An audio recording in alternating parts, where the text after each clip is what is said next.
Hey everyone, it's time for Nerdy Talk. I'm Mike Frere and I'm joined with the following people. Hi. Aaron. Dale. Jack. Orson. The Zach. Matt Brown. And the Matt. And as you can see, things are a little bit quirky here tonight. No. So we got a special treat. AnimEigo head and co-founder Robert Woodhead sat down with us for an interview, so stay tuned. We'll have that later in the show. But without further ado, let's get started. So, All right. everyone, this week I'd like to ask you, what are your old standbys? What shows do you find yourself consistently coming back to? Well, I'll start because I'm just so chatty and full of pep and vigor. Yeah, I like anything that involves G to the U to the N to the damn. If you can spell, that's Gundam. Woo! Okay, that went over well. So yeah, that's it, really. And All right, Zach. Okay, moving on. Next. Zach? I also always stand by Gundam and Hellsing, Trigun, and Great Teacher Onizuka. That's a lot, actually. You like Yeah, that's quite a few. A little bit of that. I'll throw some Macross in there. I gotta spice it up. But I mean, my Gundam collection is almost everything. If it involves giant robots, I'm pretty sold. Oh, I forgot my favorite, Mike. Except for G-Savior. Mike knows my favorite anime. What's my favorite anime ever, Mike? Also by the creator of Gundam. Garzy's Wing. That's my favorite. Oh, it's So not brain powered. So good. Oh man, brain powered. You had to dirty the pool, dude. Garzy's wing is pretty dirty. No, Garzy's Wing is No way! awesome. I'm a Solario! If only you had a convenience store, I could do Then these I heroic would things. live with you, or whatever. I would live with you. I felt like I was having a dream. I had to fight naked. Getting crazy. How about you, Matt? Yeah, Tomino, that's a guy that's not afraid of anything. I don't know how that guy can keep getting these things that are not Gundam approved, to be honest. Do you ever read the manga? I did not. It's amazing. It's just about Really? making Gundam. So good. If Tomino was actually like his character, wow. He's a badass. Okay. Okay. What's your favorite, Matt? Well, getting away from this giant robot topic, I would say my favorite is Vision of Escaflowne. Oh. Oh wait, that is giant robots, That's isn't a it? robot. That's also one of my favorites. Yeah, I experienced Escaflowne early in my anime watching career, if you'll call it that. And every time I go back to it, it's just as wonderful as the first time I watched it. I just really love that show. Can we all sing the song together? Please don't.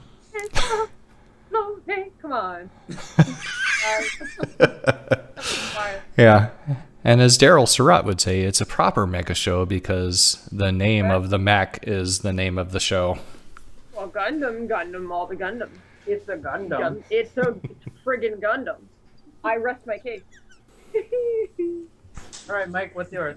All right. Mike hasn't had our brownies tonight, but he should. I'm sure Mike's favorite begins with Bubblegum and ends with Crisis. I think it might. I thought you liked cat soup. I'm pretty sure cat soup is Mike's I thought favorite. it was Cats. Yeah, Bubblegum Crash, that's it. I forgot. That's totally his favorite. Totally. Crush. We're not like And I think it's called Total Crash, actually. Nice. And Mike, you don't actually get to answer. I'm sorry, I hit that one again. My bad. You don't That's the real mark of a fan right there. I was able to enjoy that show, even though it's terrible. I'd have to say my old standby is I have three. One's Bubblegum Crisis, the original 1980s OVA. Just because... Why isn't it Crusher Joe? Because Crusher Joe sucks. No. Crush. Wait, I'll find it. Otherwise, it's I'm a Goddess, and Oh my god. yes, Ranma? Rama sometimes, but personally, I'd probably say City Hunter. Woo! I'm an incredibly old fart with my anime stuff. I'm not gonna lie. That's actually City Hunter is Aaron's brother's favorite. Yeah. It's a great show. City Hunter. City Hunter. This is just for you right here. As our first news item tonight, ComingSoon.net recently published an interview with director Jean-Michel Serra, who is the director for the stalled Akira live action film. And what came out was actually kind of interesting because he pretty much blasted a lot of the original work. The exact quote is as follows. Coming Soon basically said, "It's one of those strange stories where you literally never see the main character that is the namesake of the film."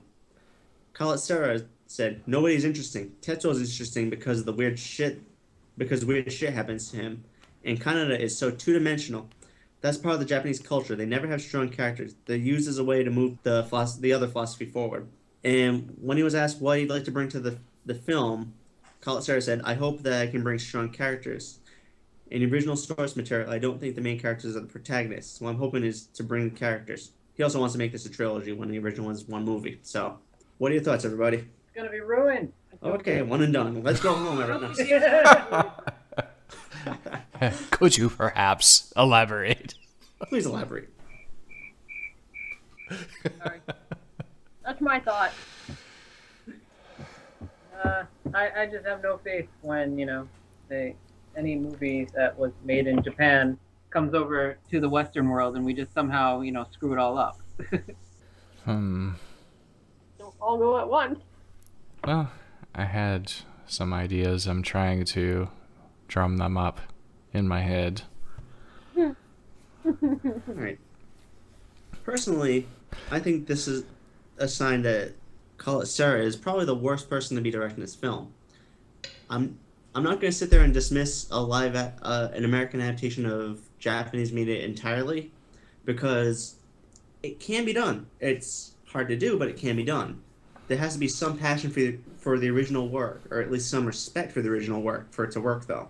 It's pretty clear that Khaled Serra has very little regard for what Otomo was going for and what he produced in Akira. And unfortunately, he's going to just torpedo the whole thing if this ever gets past its current phase. Dude. Well, I have a slightly more nuanced opinion about the matter. Really? You should probably cut that. No, I read the ANN linked to the full interview, which is also not terribly expansive, but to me it reveals that the director is actually he's actually on board with Akira. He appreciates the original work and possibly the anime, although that's not entirely clear, but he wants to take a different direction with it and make the characters more, well, essentially what you would expect from a movie, right? Action movies are pretty devoid of that stuff, and well, the original Akira anime is pretty much a traditional action movie in the sense that, all kinds of things are happening and you're spending all of your time with the circumstances, and then suddenly it's over. It's like, okay, a lot of weird shit just happened, but I was following these guys that are going through it all, and well, now it's just done. And I get the impetus on the director's side to just he wants to make more than one movie, so he is going to get the audience invested in the characters. And what he said about Japanese character development is, in my mind, largely true. They seem to Japanese character development, in a sense, is not really individual character development as we understand it. The characters in Japanese stories tend to be a vessel for whatever idea they're trying to convey. And Yeah, I've always noticed that. Sorry, they're like kind of like stock characters sometimes. Like you can plug them in, like it's like the schoolboy, the schoolgirl, or whatever. Just generalizing right now, but they tend to be like a basic, very basic 2D personality. Sometimes. Depending on the work, I kind of agree. yeah, I mean, you only have to. I think a show that illustrates this sort of perfectly is Evangelion. You only have to look at Rei as like she's. A lot of shows are just tropes, but in Evangelion, it's more like metaphors, right? Shinji is the depressed kid who doesn't give a shit about what happens. Not really, although he's just sort of doing his thing because his dad wants him to or whatever. But he has pretty much exactly one want, and that's the other character, and she's like the symbol of everything he wants. And then there's Rei, who's sort of like his mom, but she's like the draw in the other direction, where it's like, you know what, being an individual sucks, and this girl is like devoid of individuality. She just does whatever. She's programmed. She's a blank slate. Yeah. Quite literally. Oh yeah. I think that show in particular, but shows what I'm talking about. But there's a lot of Japanese shows that are just, some of them are just, tropes because that's what the audience is looking for. In modern times, everybody is either looking for the quiet one or the tsundere girl or the whatever. But in that case, it's practically just a marketing ploy, but it's kind of the same thing. These aren't individuals. These are either marketing tools or they exist to pimp an idea in our minds. Indeed. Indeed. Except in Gundam. No, Gundam has tons of stereotypes and tropes. To be fair, Gundam created a lot of the stereotypes and tropes. Yeah. Yeah. Forget Gundam. Escaflowne gets it right. Okay, throw down. Because Maya Sakamoto. You got any answer to that? Do I have an answer to that? I don't know.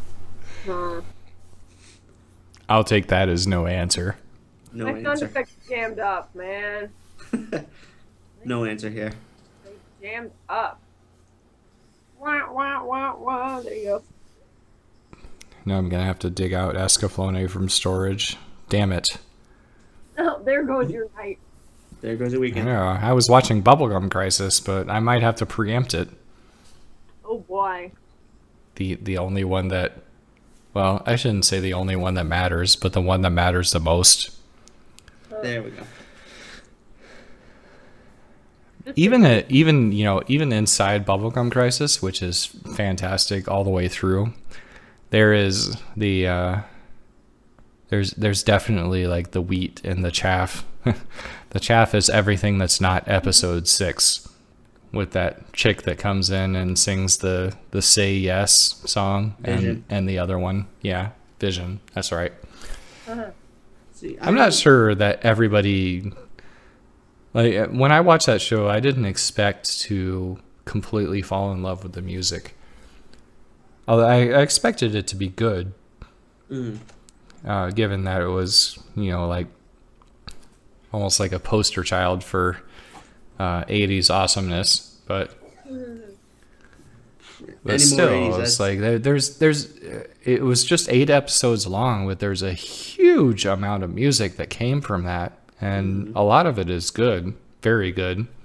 Because we got, let me think, we got like Pony Out Hurricane, Mad Machine, Say Yes, Rock Me, Victory. I mean, some of these are Soldier Girls. Soldier. That's Soldier of Loneliness, isn't it? Yeah, Soldier of Loneliness was Soldier Girls, I think. Yeah. Yeah, I know, it's kind of scary that I know these things. You guys are so deeply esoteric with your knowledge of this. No, we just watch too much. Well, I watch too much. It's, in a sense, we're a lot like Mr. Woodhead. We like the niche stuff. And we've been around a long time, so we've seen it all. Old and decrepit. Yeah, Yeah, I mean, it's I'm a kinda- little bit newer than you are, Mike, in a sense, but Yeah, I know. I'm the special case. I mean, I wouldn't have even had the money to buy anime in the VHS days. But I was a fan of DVD pretty early on, and was definitely happy with everything that came out. At least everything I was willing to pay for. Unlike Blue Submarine #6, which was $30 an episode for 4 episodes. Oh dear. Yep, that was back in the really early days of DVD. It was that was Gonzo, wasn't it? Yeah, it was Bandai. They released 1 episode at a time. Yep. Thinking, as one would say, Aniplex might be thinking today, that American anime fans place the same value on simple video as Japanese fans seem to. To be fair, back in the early days of DVD, though, everything was expensive. You had 60-minute OVAs going for around $30. I mean, if I remember correctly, the first anime DVD was like Battle Arena Toshinden or something like that, or Art of Fighting, and it was $30 for a 60-minute movie. Well, $30 for 60 minutes is essentially what you would have paid for Macross Plus, but that's 60 minutes. Right. Blue Sub 6 was 45, wasn't it? far beyond. No, it was 30-minute episodes, and there were 4 of them, and each one was $30. Gotcha. So that was even at that time when everything was more expensive. That was far beyond what anybody would reasonably pay. You know, it's everything's relative. You know, if you've got the money and you like the stuff, then you go for it, and that's fine. But in my case, I would rather pay $80 for 13 episodes of the El Hazard OVA than, you know, $30 a piece for some Gonzo show in the day when Gonzo literally hadn't done anything good yet. And speaking of El Hazard, it really is a fantastic show. It's one that I think a lot of people should check out because it's a lot of fun to watch. Tells the story well. Yeah, it looks good. It has its isms. I mean, AIC is they were kind of well, this was sort of like the post Bubblegum Crisis AIC, and they were kind of tainted by Tenchi Muyo and everything they did, and El Hazard definitely reflects that. But yeah, I really enjoyed it. It has terrific music, and the acting is good, and there's some shenanigans and some maybe some humor that doesn't work so well, but you know, it's at least endearing. It's not completely bad. So yeah, it's definitely worth it. It was remarkable when it counted. Yeah, and the TV show, The Wanderers, that worked out pretty well too. It's kind of the same thing, but a little bit different. And I think we lost Aaron and Zach on that. Hi. What's up? Want to talk about brownies some more? Are you Yes, getting I bored? was about to bring that up again. I'm But- telling you what yeah. I think about that right now. Let's see. Anyway, the blue sub commentary actually was gonna be discussed later because Discotek Let's just do it now. put out a statement on their dub of the series. According to Discotek, the company didn't know that there were two dubs because there was a Toonami dub and a DVD dub. The Japanese masters used the Toonami dub, which had a few changes to conform to Cartoon Network's S&P. So people were upset, to say lightly, even though they honestly didn't know this dub existed. I mean, and they plan to release a single disc DVD with the original Bandai Ent dub at some point in the future. I believe that's coming in 2015. Two. Terrific. So anyway, pardon? Dandy. Dandy.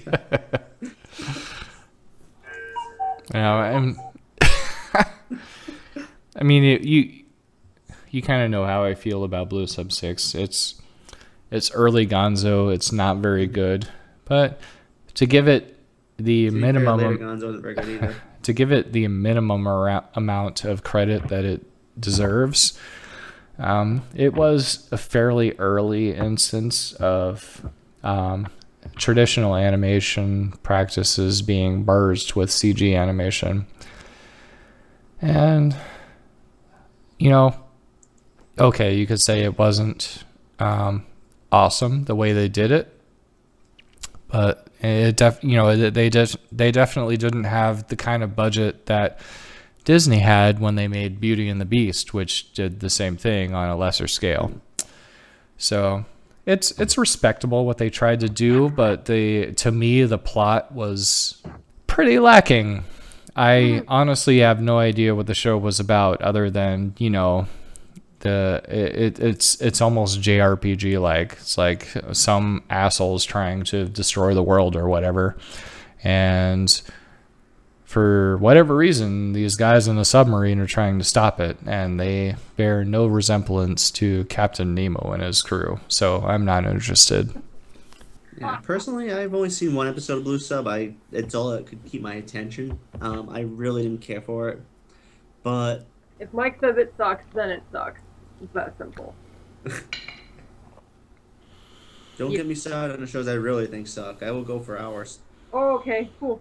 Yeah. Just ask Matt. No. Let's talk about Wonder Momo. Oh, fuck Wonder Yeah, Woman. let's not. Let's not talk about that because I will go on. I mean, it. to be fair, I've watched a lot of Gonzo shows, and a lot of them are really terrible, but there are a few of them that are really stellar, just fantastic. And I think it's part of their DNA that a lot of what they do is experimental, and for a lot of people it's not going to work out, but when they connect, they do it spectacularly. like Last Exile. I love that show, and I would defend it to the end of days. It is really excellent. It really is. It's truly fantastic. Shoot. Aaron's feeding through it, lolcats, so we will post those in the show notes. You can't help it. It's so funny. Really? Lolcats? That's all you have to contribute? Yeah, that's about it. All right, so I Funny think personality. I Everything not watching Submarine. mean, if you really want to see Blue Sub, sometimes they put it on Toonami. Yeah. Watch it there. Don't waste your money on it unless you really love it. That has to do with submarines currently, and I haven't seen a good one yet. Can you Anyway, dig it? Yes, I can. Moving on. A few days ago, Viz announced that they are going to be consolidating their streaming media under the Neon Alley brand. So everything from Viz Anime to their Hulu Plus stuff is going to be branded with Neon Alley. The Neon Alley is going to become the home location for all their content for digital streaming, and they're actually going to be removing the subscription, but they're going to be getting rid of the linear feed. It's kind of a double-edged sword for them. What are your thoughts on this? About time.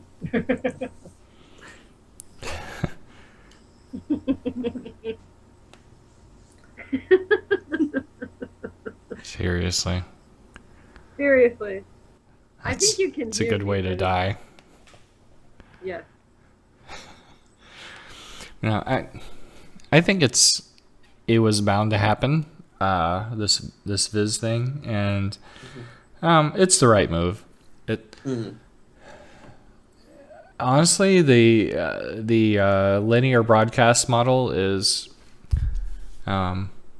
it's been fading, and you know it was the right thing to do to try it on the internet to see what would happen, but I think the video on demand model is pretty much here to stay in most cases, except for, I would say, live programming, which anything that Viz has to offer is not. That is true. I mean, personally, I see it as smart business. Though I am a little sad to see the linear feed go, just because it's one of those things where when I talked with the Neon Alley crew a few months back, they were really happy about it. They were thrilled to be able to deliver something like that because it was something different and unique from the rest of the streaming market. And let's see, as one of them said, staffer Kevin Kleinrock likened the experience to, say, Saturday morning cartoons for grown-ups, being able to kind of just tune in, have it run, and kind of talk about stuff as it goes live. So in that sense, I kind of find it sad to see it go, but at the same time, I can see why they're dishing it since, well, linear broadcast is, as you said, it's kind of starting to fade out. People are getting more accustomed to Netflix, Hulu, where if they want to watch something, they can. Where, like with Netflix, if you want a show, they put the entire season up instead of having you wait week to week. I mean, broadcasting is a nice idea, and I think. I think in general the demand for people who can program media is not going to fade entirely. Like I know in radio in particular, it's still a driving force. You know, you have your fairly random Pandora offerings versus radio stations, which, you know, have a human at the wheel who is programming the music that you listen to. And, you know, people, for different reasons, I think people like both. But the problem with broadcast video is there's so many sources now, especially when you consider the internet, that you can't just turn on your television and have access to everything that's out there. It's a different world. So right off the bat, you are limiting your audience to the people that know about you in the first place. And on top of that, you know, maybe they don't, maybe they like your catalog, but they don't want to watch what you're streaming right now. That is true. On top of that, personally, I think, as you were saying, it's one of those issues where I agree. At the same time, I do wonder if they're going to continue with some of the original content they had, like they had little interstitial bits that they were putting together, or when K was being debuted at Anime Expo, they had a special event for viewers on Neon Alley. I do kind of wonder if they're going to be able to continue doing things like that, and albeit in a limited form. It would be kind of interesting to see if they can maintain like those special items on top of their standardized viewing platform. It's all about the platform. It is. It really is. I mean, no, frankly, just to clarify what I said before, I think that I watch streaming broadcasts all the time, and you know, in some cases it's sports events or sport event like things, as you know, Mike, I'm sure. But I think there's still a place for time-based programming, in the sense that you know, if it's something that's happening right now. But you know, beyond that, you know, if you're not broadcasting something that's happening right now, then I think that people aren't really super interested in, you know, it's like, if there's any chance that I can't ever watch it and it's on right now, and it's just a recording, well, that's kind of shitty, you know. If it's something that's a live event, that's different. That's something that I want to see while it's happening. Even though I can go back to it, it's still there's still that, you know, right now sort of impetus to it. But, you know, once the event has passed, if it's just something that you have video of and could show at any time, then I think the average fan wants to have access to that at any time, you know, of the time of their choosing.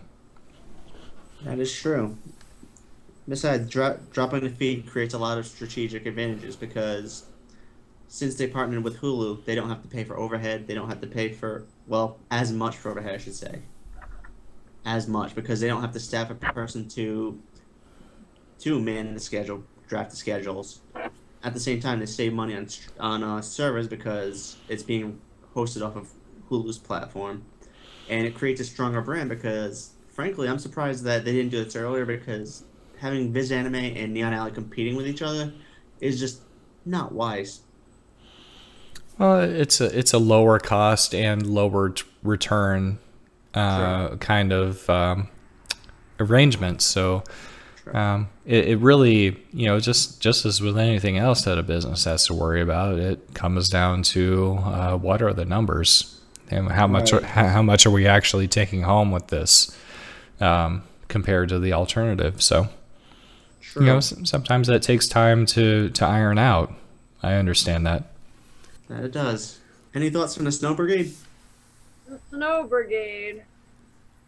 Well, it's rather cold. Got any sound effects for us about cold? No. Really? No, I don't think so. Maybe this. No. That'll work. I'll get on that. I think the streaming stuff is cool, and it's a sign of the times kind of deal.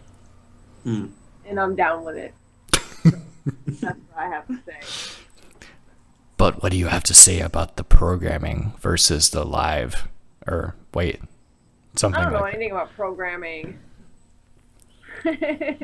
Well, do you like Pandora or do you like radio? That's one thing. One place to start. Do you like your DVR, or do you like watching TV as it happens? Oh no, I definitely do on demand just because of time. But if I had the time, like if I were home when the shows were on, I'd watch them. Yeah, I like both. I like options. Options are good. Yeah. You and them just never think. Well, that's true. So just give me like, let me watch it on my time. But I'm a Netflix person anyway, so. Most shows, they just Netflix binge, you know? Just sit there and watch it all in one sitting and, like, get fat, and it's awesome. That's the way to be, man. That's America now. And this is what it sounds like outside.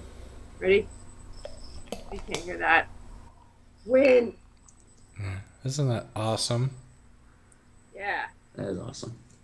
Well, the wind, maybe not so much, but the fact that snowfall makes no sound... it's wonderful. Sorry. It's the silent killer. Yeah. Yes. Hypothermia. There was a Mushishi episode about that. There were Mushi that were stealing the sound from things and actually consuming it. Nom, nom, nom. Exactly. Nom, nom, nom, nom. It's like It's like way to get people scared about the peacefulness of the snow. Yeah.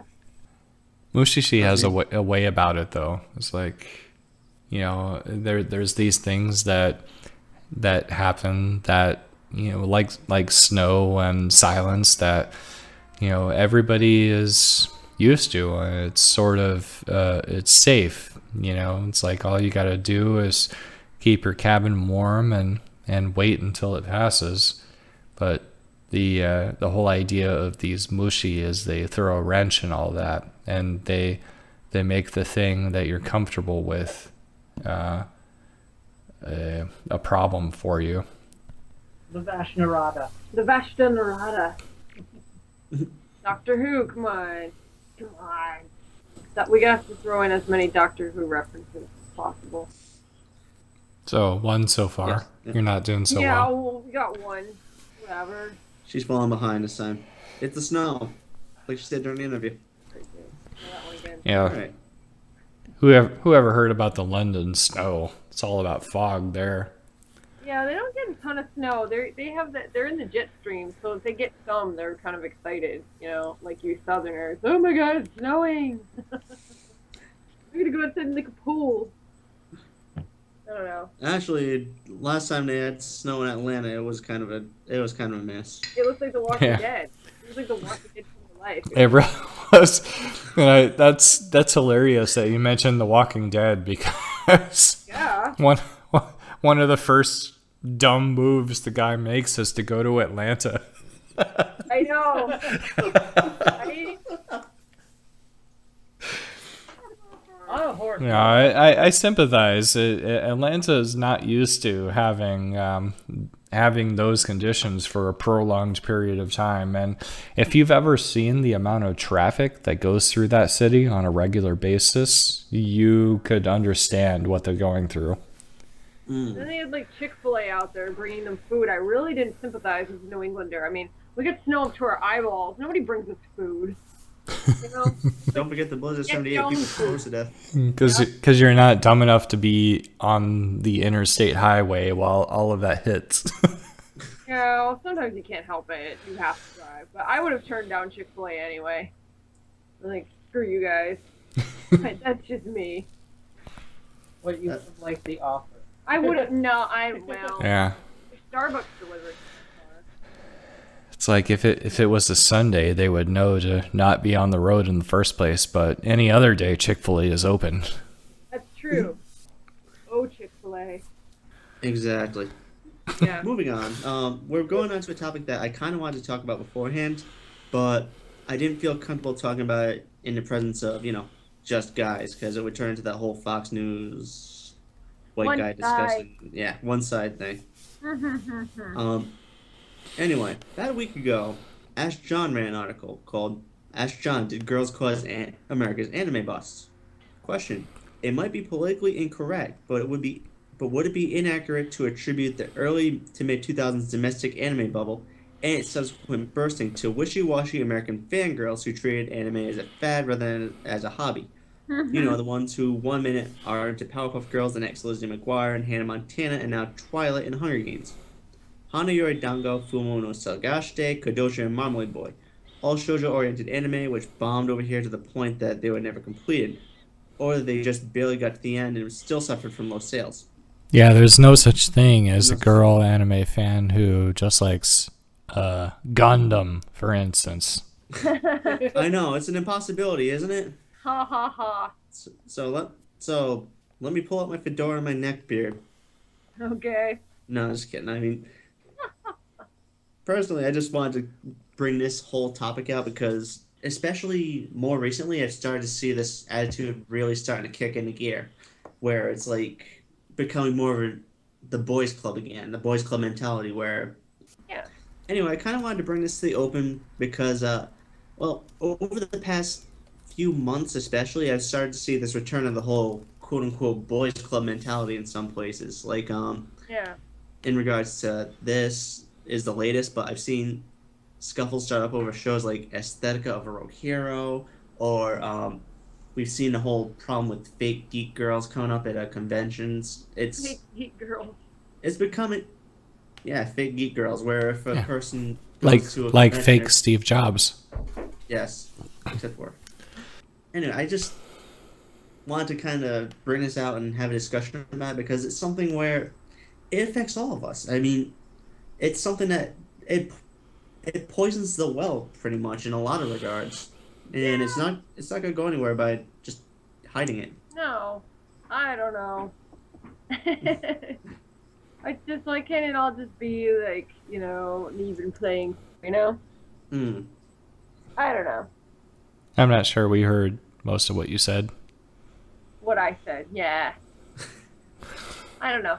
I think he's just, I mean, if I'm just commenting on the blog post in general, I'm thinking he just put that up there to get page views, honestly. It's just like, I'm going to make something controversial and everybody's going to click on it and think I'm misogynistic. Maybe he's not even, but it's just like the Rush Limbaugh tactic. It's a shock jock thing. So he's getting page clicks. So he probably doesn't even feel that way. Or maybe he does. He's just being a jerk. Whatever. I don't like stereotyping. He's a jerk by saying that girls didn't cause the anime bust. Oh, I thought you said they did. That was the question portion. Oh, I see. Well, then I take it back. He's not a jerk. Just kidding. Well, he actually does get into offensive territory, though. In his answer, he says, and I quote, "Looking even beyond the shoujo genre, the massive majority of female consumers in the American anime community from 1998 through 2008 did not purchase DVDs, and those who did purchase a limited number of DVDs."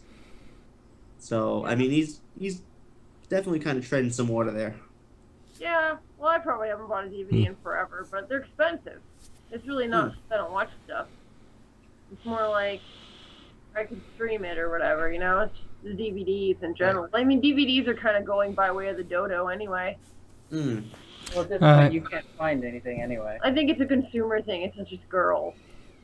But, I mean, he's got some you know, stats here. He's been looking at this. I don't know.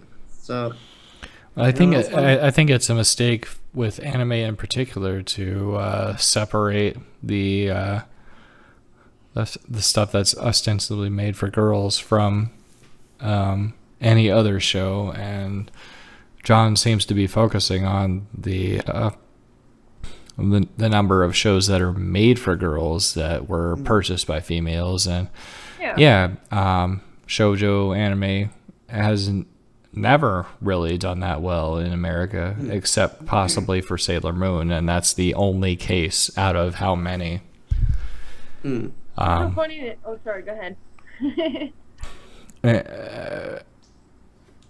The other thing I was thinking about when looking at this picture is like, okay, Hana Yori Dango, Saint Tail, Princess Tutu, Full Moon, Bosakashi, Fancy Lala, Pre-Tier.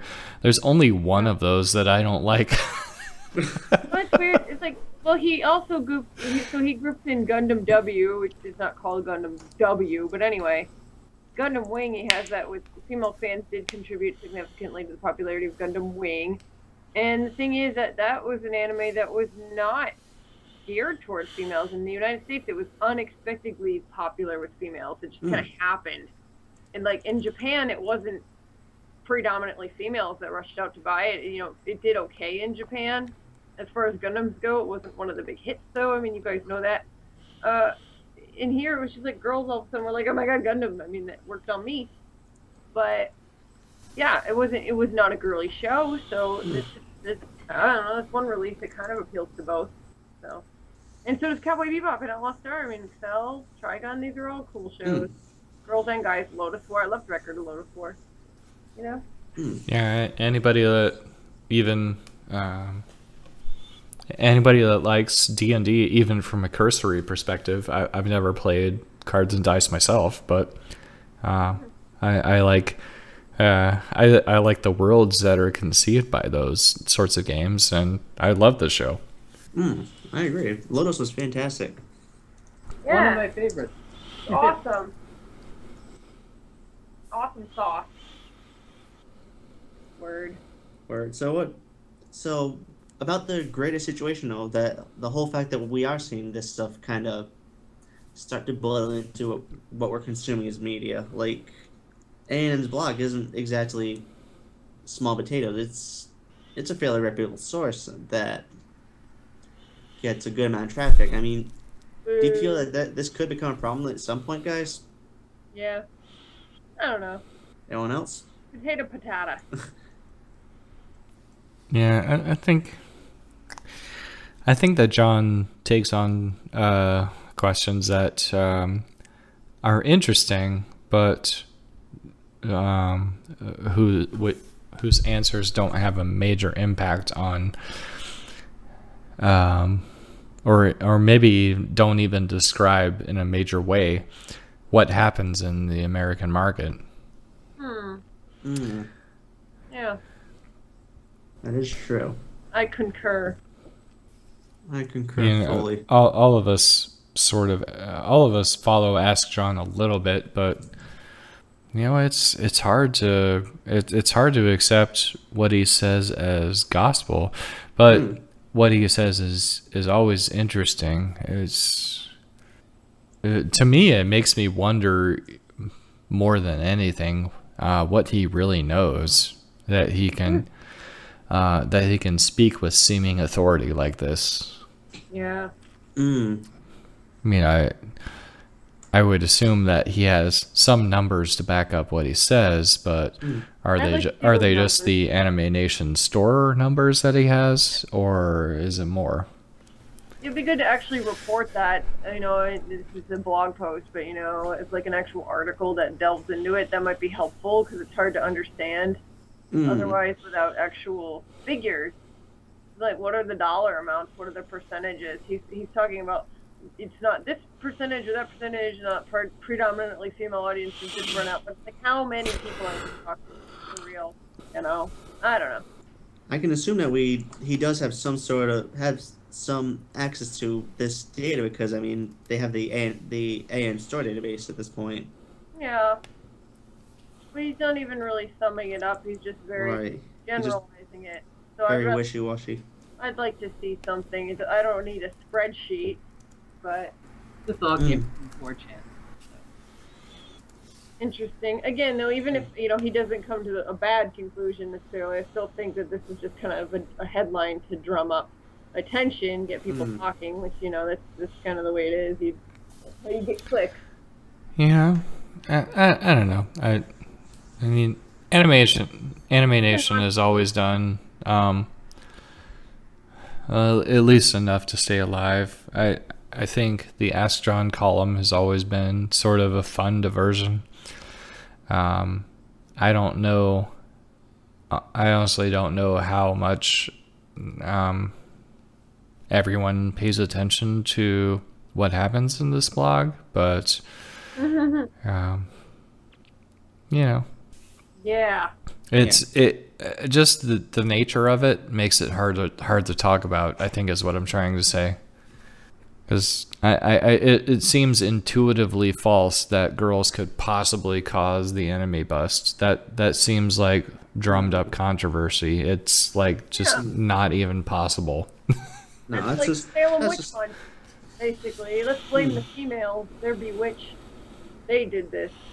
I really think it kind of stems from that whole behavior that we're starting to see again, like the whole hostility to anything that's not the quote-unquote accepted norm partaking of the hobby. Where you're talking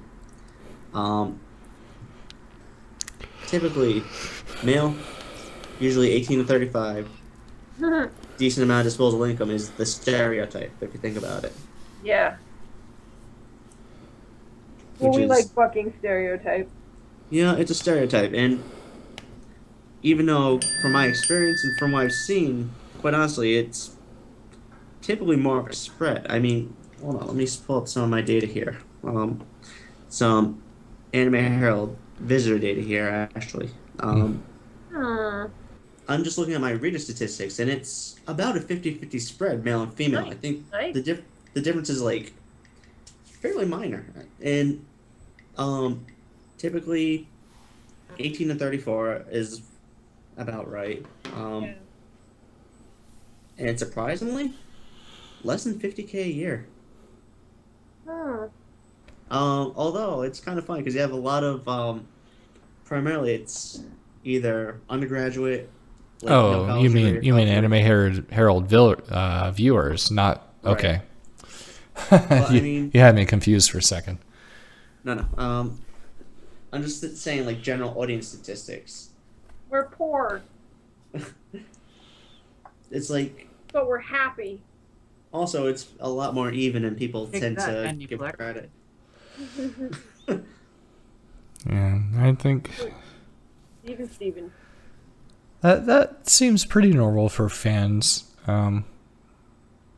Well, I don't mean to use fans in a pejorative sense. I mean, I'm a fan of a lot of things, and I, without giving up too much, I make pretty decent money. So, I don't think fandom is a lower middle income sort of thing.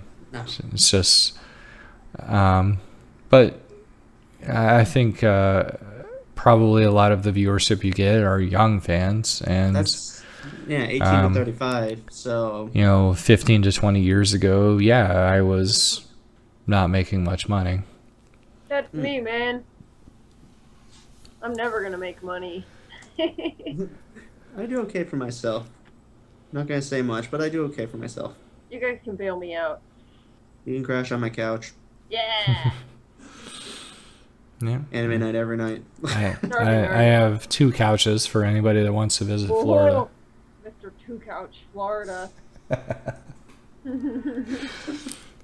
That's really all I have. I don't have multiple. Well, I do have multiple bedrooms. One of them is an office, but the office has a couch, so I have 2 couches.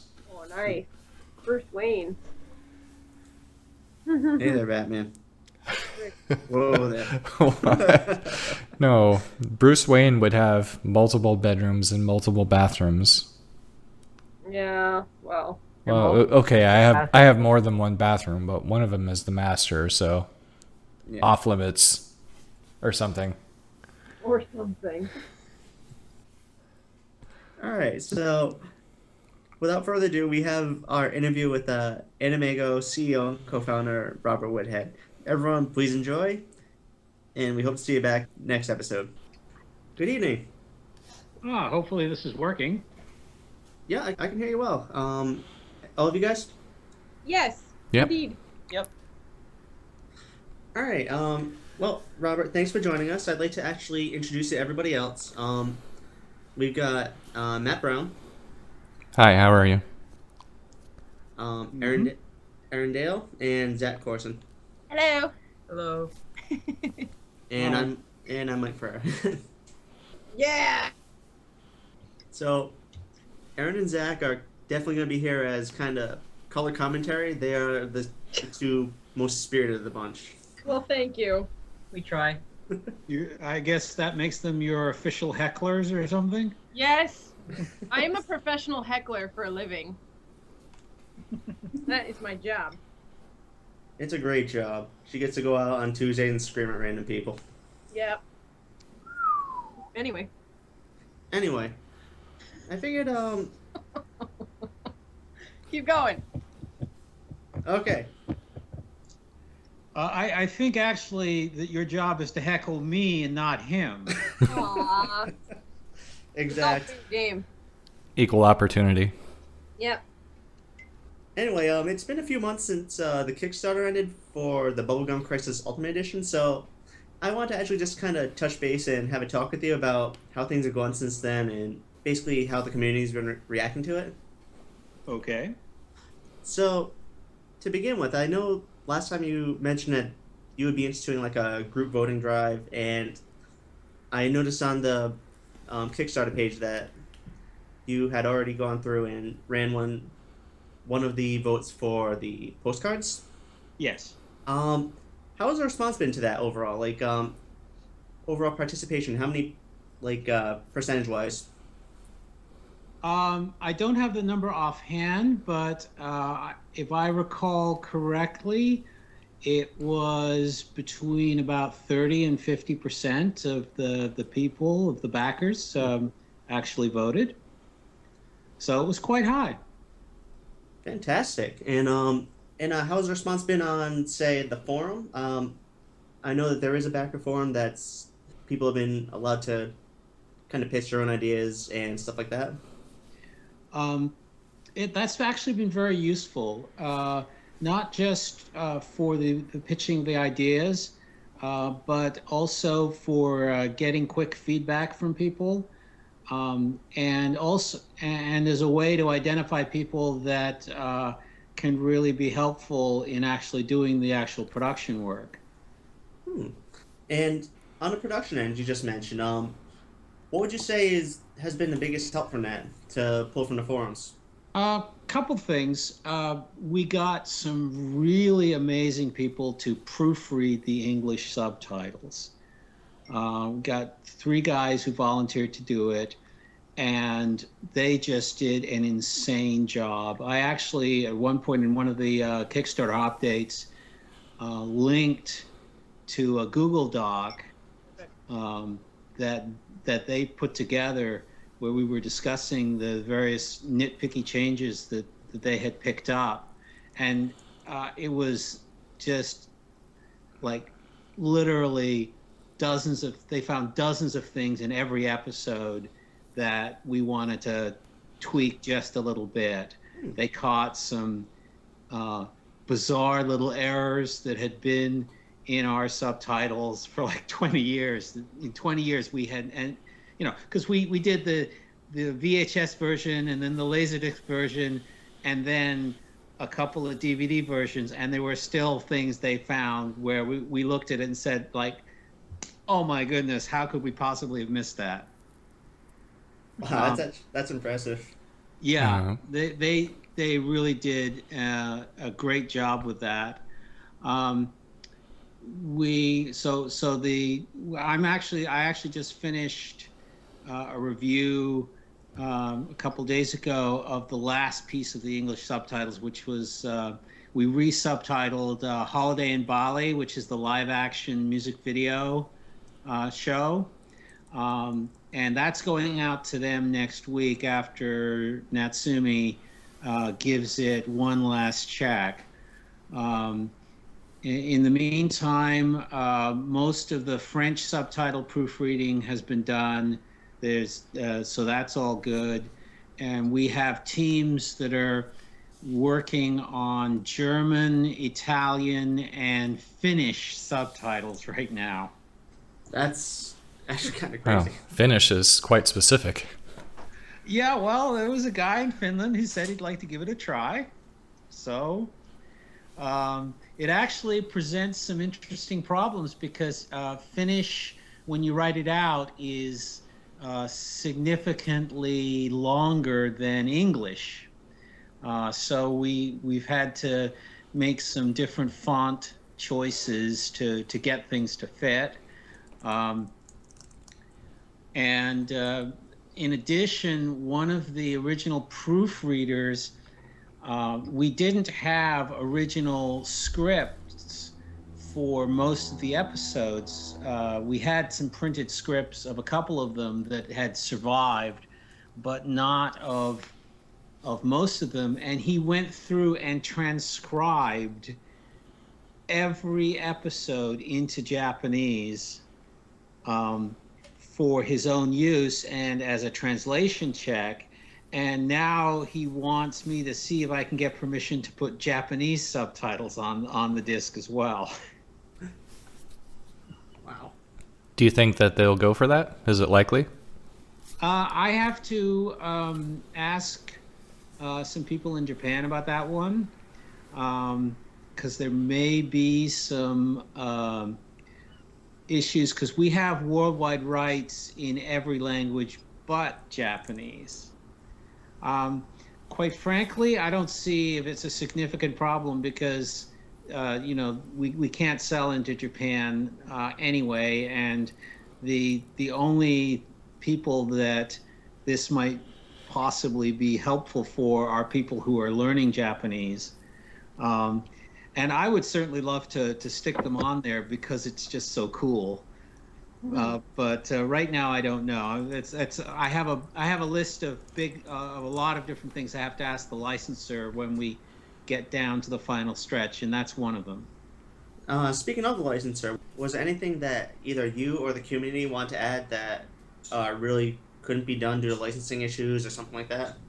Yeah, there's some issues with music, and it wasn't that it couldn't be done. It was just that oftentimes, especially when you're licensing something that's so old, it's sometimes a little unclear exactly who has the right to say yes. So, or if you know who has the right to say yes,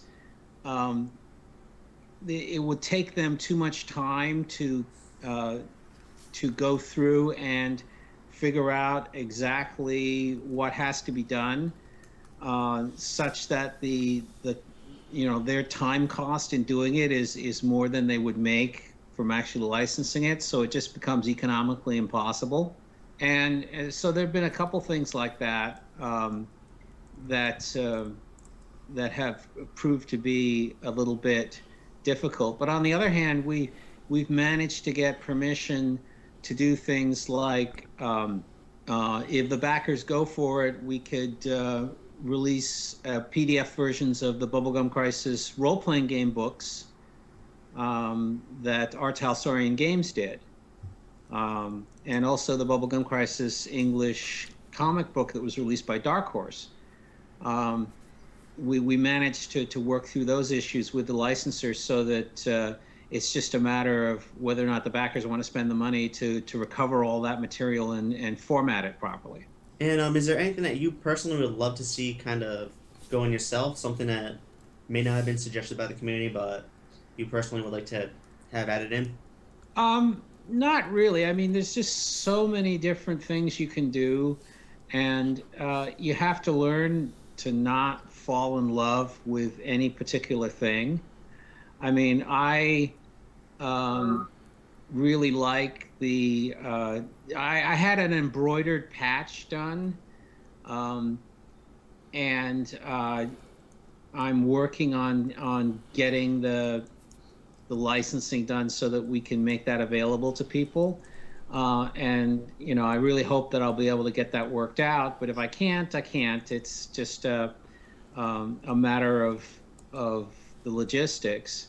I mean, I have a couple of sample jackets that I had made up with the embroidery on it, and they look really cool, and I wear them all the time. But right now, they're the only ones that I can make, which is a little bit annoying because I know a lot of people would like one, but that's just the way it goes. You have to sort of say, I've got so much time, I've got so much effort, I've got so many times that I can go back to the licensor and say, oh, by the way, can we do this one extra thing before you kind of wear out your welcome.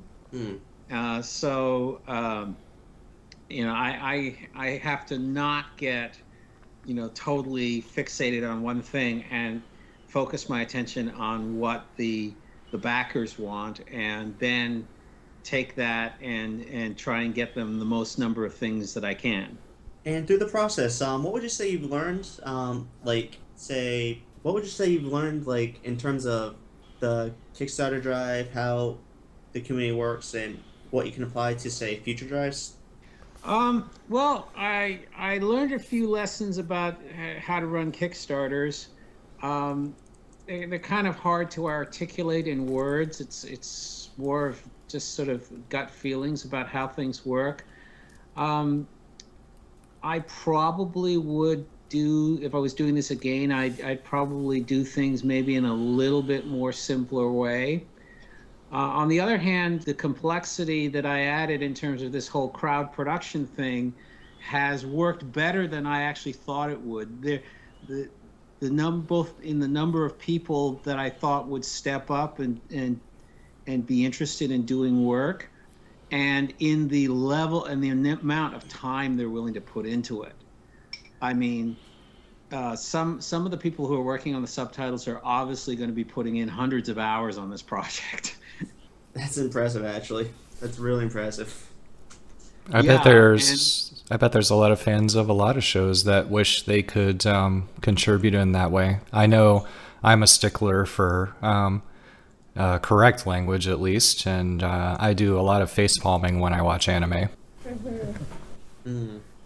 Well, yeah, and I knew there would be some people out there who'd be interested in doing this. I know that I enjoy doing it, and in particular, I remember how it was when we were first getting started and we were learning how things worked and what worked and didn't work, and I remember that was a lot of fun. So I wanted to give people the opportunity to give that a try, and so I think certainly whereas they're basically working for free, I think they're getting their money's worth in terms of getting a chance to do something that not a lot of people have had an opportunity to do. And in particular, the people who are really putting in a lot of effort, they're going to be able to point to this when it's all said and done, and definitely say, you know, like, I had a hand in this. You know, when you see that particular subtitle, that was fixed properly because I noticed something, and that's a good feeling. And I think it's also important because it's something. I was thinking about how, you know, companies like ours have to change the way we do things in an age where everything can be copied, where, you know, everything is bits and bits can be copied. And although, you know, the people who get the full benefit of this are relatively few number of people, the one thing that can't be copied is the experience of doing the work. It's the difference between watching a Disney film and going to Disneyland. You can copy the film, but you can't copy the experience of going to Disneyland. And so I'm really being confirmed in this opinion that I've come to, that going forward in the future, getting people more involved in the actual production process is going to be a way not only of making these projects less financially risky, but also providing you know, more for your money for the people who are actually backing it. I mean, because, you know, everybody, even the people who haven't decided to work on the actual production back end, are getting an opportunity to have a say, to spend some time thinking about, you know, what they would prefer and expressing themselves. And I think that experience is something that you don't get when you just go into the store or go into Amazon and buy a disc. Absolutely. Although I gotta admit, it is frustrating because when we did the voting for the postcards, like, there were a couple that I really wanted to do well, and like nobody else liked them. Well, they're stupid, so. Actually, it was kind of interesting. We used a single transferable vote, which is basically a system that's used in a lot of European countries for elections, where you basically rank the things you like, and then the voting system tries to, you know, if your first choice doesn't get elected, then your votes go to your second choice, and so on. It's a little more complicated than that, but that's why we have computers. And so the interesting thing was that not a single person who voted exactly the same way as any other person. Each one of their preferences was unique. Like snowflakes. Yeah. So it just shows you that everybody has a different opinion. And quite frankly, when it got down to the fifth and sixth postcards, the last ones, it was really kind of interesting. A few extra ballots or a few slightly changed ballots could have tipped the difference. Wow. It's like people voting in Florida. Like, Yeah, hanging well, hats and stuff. So actually all of that got posted to one of the Kickstarter updates. So you can actually go and follow the link, and you'll get to a page that actually shows you the sort of play-by-play of the entire election for these postcards images of, like, how each one got elected, how they transferred votes to each other, and it's really kind of cool. I mean, I've become sort of an election systems junkie over the past couple of years, so it was really interesting to watch this in action. And in a week or two, we're going to start the voting for the actual spending of the remaining budget. And that's also going to be very interesting. Did you already ask why Kickstarter, Mike? I'm just curious. Actually, I had not. I believe I did in our last interview, but yeah, why Kickstarter? Oh, For those who don't know, why Kickstarter? Couple reasons. It's risk reduction. I mean, if the Kickstarter campaign succeeded, we knew that we were going to make a little money no matter what.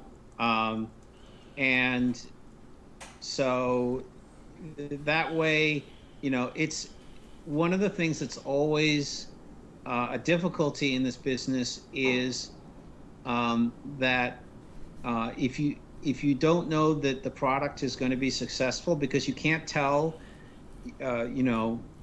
how sales are actually going to be, it's often very difficult to justify doing a project you'd really like to do, because if you make too many mistakes, you go out of business. So there are, for example, a lot of projects that I would love to do that I just look at it and say, it's too risky. I don't know if I'm going to break even on it even. But, if you do something with a Kickstarter, and you make your goal, you're going to break even, which means that you can, float a bunch of trial balloons and see which one people want to do. And then, off you do. You go do a project, you make a little money, and you go back. So I wanted to test out the Kickstarter model. I mean, I'd done sort of prototype Kickstarters before 10 years ago with stuff like Macross, where we didn't collect the money in advance, but we did basically get people to promise that they'd buy it if we came out with it. So I was pretty sure it was going to work, but I figured that Bubblegum Crisis would be a reasonably safe thing to do as our first test project to see how things worked in the current environment. And do you see, are you already making plans for, say, your next product for this particular approach? Oh yeah. Any hints? Oh yeah.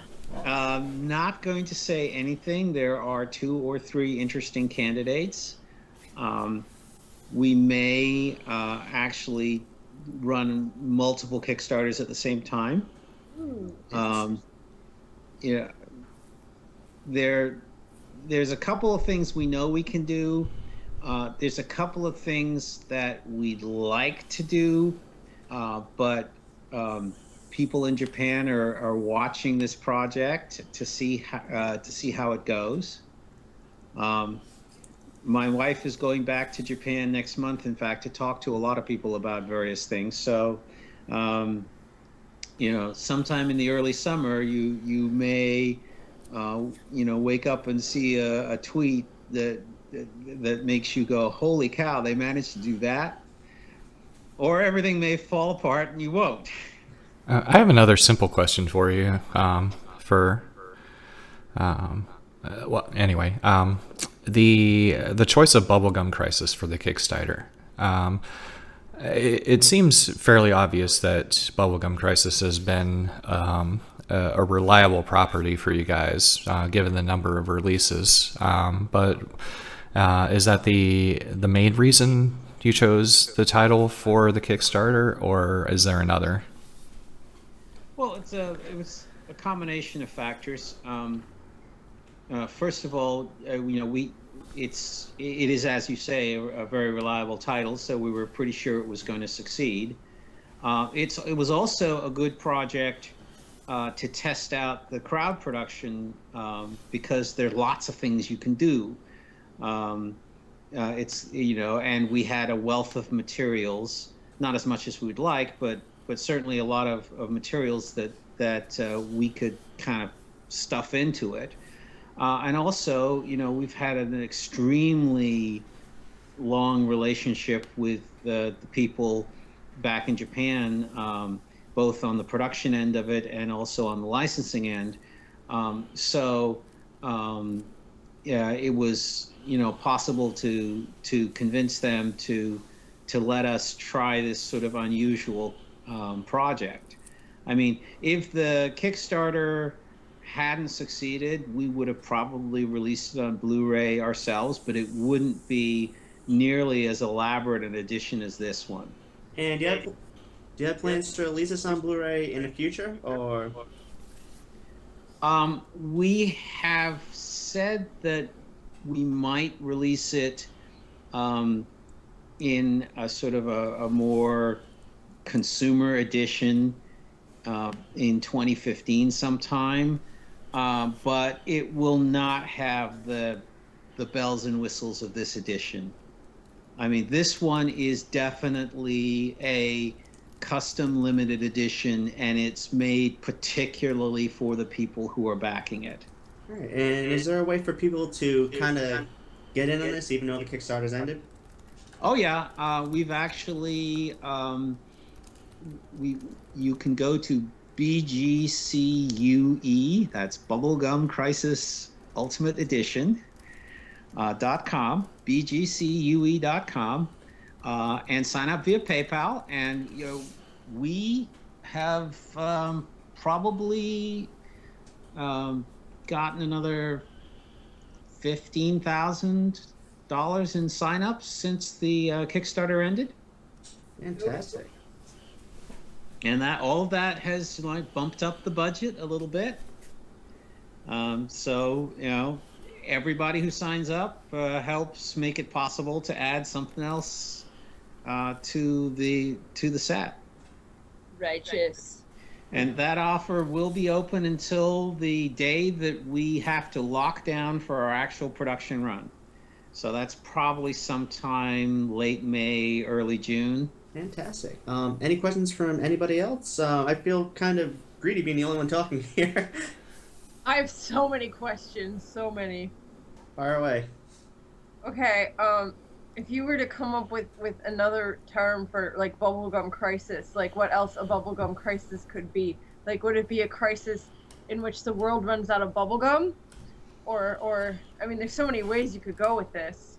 Well, I can tell you, I can really only tell you, the way that title was explained to me, which, and this was explained to me by the actual creator of the series, Suzuki Toshimichi, and he said, basically it's like you blow up the most amazing bubblegum bubble you've ever blown in your life. I mean, it's a masterpiece. It's incredible. And then it pops and it goes like all over your face and hair, such that you're never going to be able to get it out. And that's sort of a metaphor for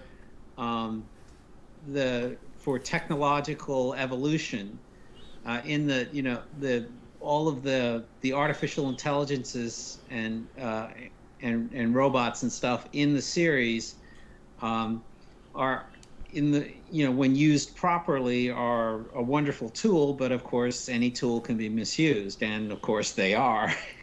Nice. That is a crisis. You have to like cut your hair and stuff. Yeah, exactly. It's a mess. I always thought it was because it was like cute and bubblegummy. Like, it's like girls are in it, yay, and they have pink. I think that actually there's only one character who has a lot of pink in her outfit. Nene, isn't it? That's Nene. Yeah, that one. Well, actually, it was, just a couple of days ago, I got a package from Kenichi Sonoda, who the character designer. He promised to do 4 sketches, which got picked up by 4 of the backers. We had a specific level of, if you pledge this much, Sonoda will draw you a sketch of one of the characters to your specifications. And so those just came in, and they were just amazing. I mean, not the, you think of the kind of sketches you would get at a anime convention where a character designer will just dash off a sketch and then sign it. Well, these were like 5-10 levels above that. It was just, I could not believe the level of detail in these things. Nice. And one of them was Nene. Were they full color or anything? No, they were black and white, but like I said, the level of detail. The Nene one was like her in her hard suit, holding her helmet. Just wow! I couldn't believe the level of detail, and of course inscribed to the backer. So that's the sort of thing you just can't get. And I was really happy that Mr. Sonoda promised to do that for us. So my wife is like making me right now. The reason I'm doing this Skype interview on my iPad instead of my computer is in my computer room I have a 3D printer, and right now it's doing a 40-hour print to print something as a thank you gift for Mrs. Sonoda. Nice. Nice. What are you currently making him? It's this really bizarre kind of pen or brush holder tree. It's kind of got this weird organic shape to it, and it's huge. And like I said, I mean, 3D printers are slow, but this is a 40-hour print, and I'm desperately afraid that we're going to get a power failure. Oh yeah. Because you're getting hit by the snowstorm as well, aren't you? Well, Actually, we actually just did. Oh nice. Oh, it's here And now. actually, I have the printer on an uninterruptible power supply just in case. Oh, jeez. Yeah. Good Well- plan. Just in case a tree falls down and hits one of the. You gotta back up your backups. Well, at least if it messes up, I can try printing it again. But 40 hours. That's yeah, but it makes a huge amount of noise. I can imagine the 3D printers are Cool. They are cool, but they are definitely noisy. Yeah, I like them. I like it a lot. I've been playing around with it for about a year. It's a ton of fun. I would print shoes. Somebody real. has done that. I've seen it. The 3D shoe. It Probably. can't be comfortable. Yeah, I was just gonna say that. Oh, let's ask more fun questions. What's your favorite 80s song? 'Cause the 80s are the best, right? Oh, Right? Or 70s. I'll take 70s too. I Okay, won't take well, I won't take 90s. I'm not a huge music fan, but there's a saying that, the one song that sticks in your head is the one that was playing the summer after you graduated from high school. It's playing a lot. And unfortunately for me, it's I Shot the Sheriff.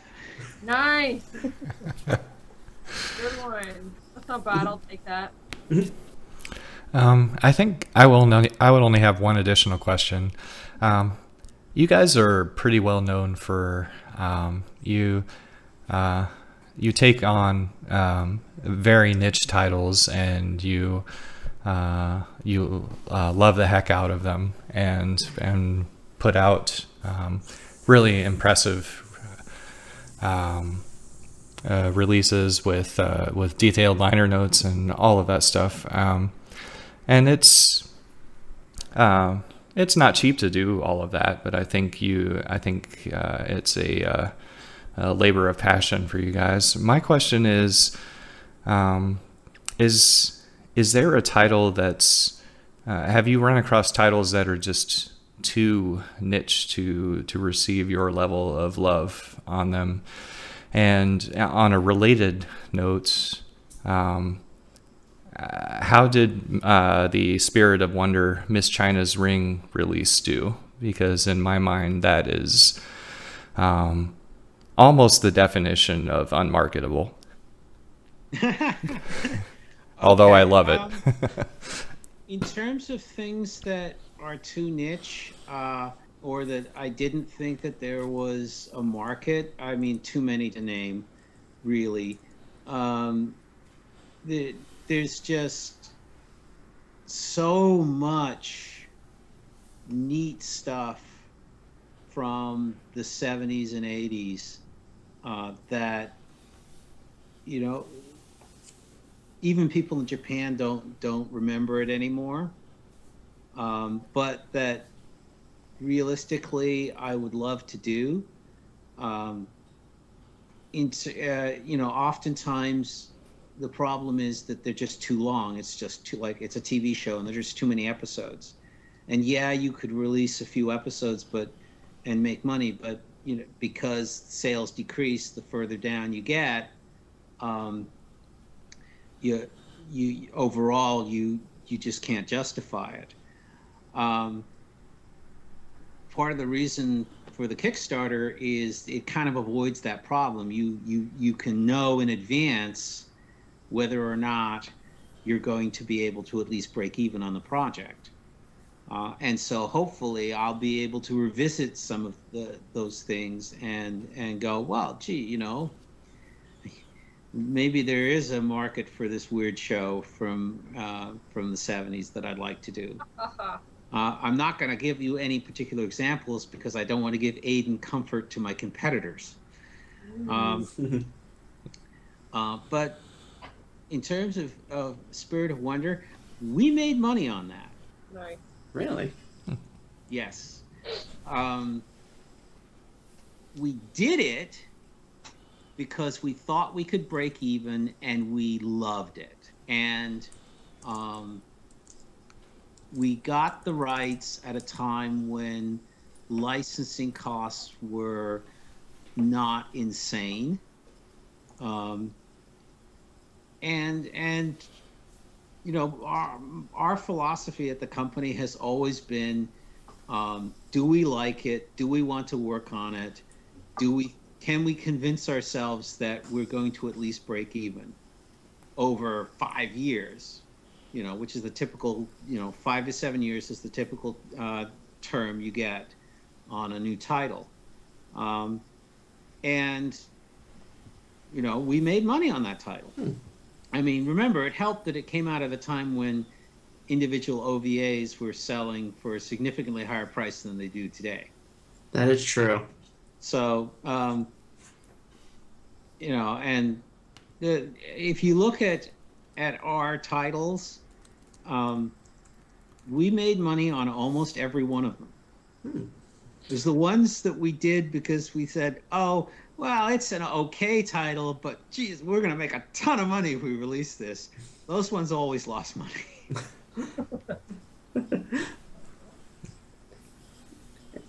And I know you mentioned earlier giving aid and comfort to your enemies. Do you feel that the introduction of competitors that do go after, say, older, more niche titles like, say, Discotek and Eastern Star acquiring classics have kind of sparked an interest again? Because I know for the longest time, anything that was older than 2000 would seem like bad candy to licensors.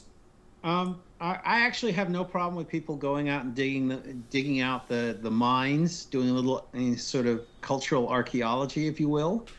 I don't particularly want to make it too easy of them in case they grab something that I really have my eyes on.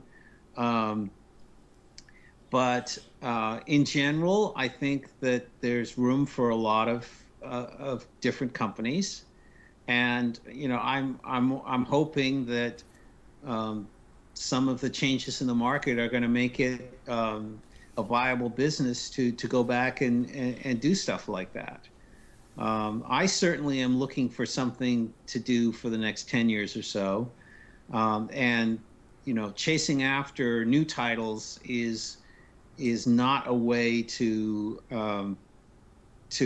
run a business with a decent risk reward in the current environment. So you have to look to the past. Absolutely. And I actually have just one more question for you. Is there anything that you'd like to say to those that may be listening, to our audience? Not really. I mean, you know, if you like what we do, you know, buy our stuff. I mean, it's really as simple as that, and always has been. You know, we try and release things that we think people will like in a way that we think that they will appreciate. And I'm always looking for ways to do that job a little bit better, because, you know, that's where the fun is. You know, I'm always looking to change the way I do things, because, you know, if you keep on doing things in the same old way, it kind of gets boring after a while. Absolutely. All right. Well, I do want to thank you so much for sitting down with us. It's been very fun, very insightful. And I hope that once the sets finally ship, once they start reaching people, we can sit down again and, well, even when the next Kickstarter starts up, we can sit down and talk again.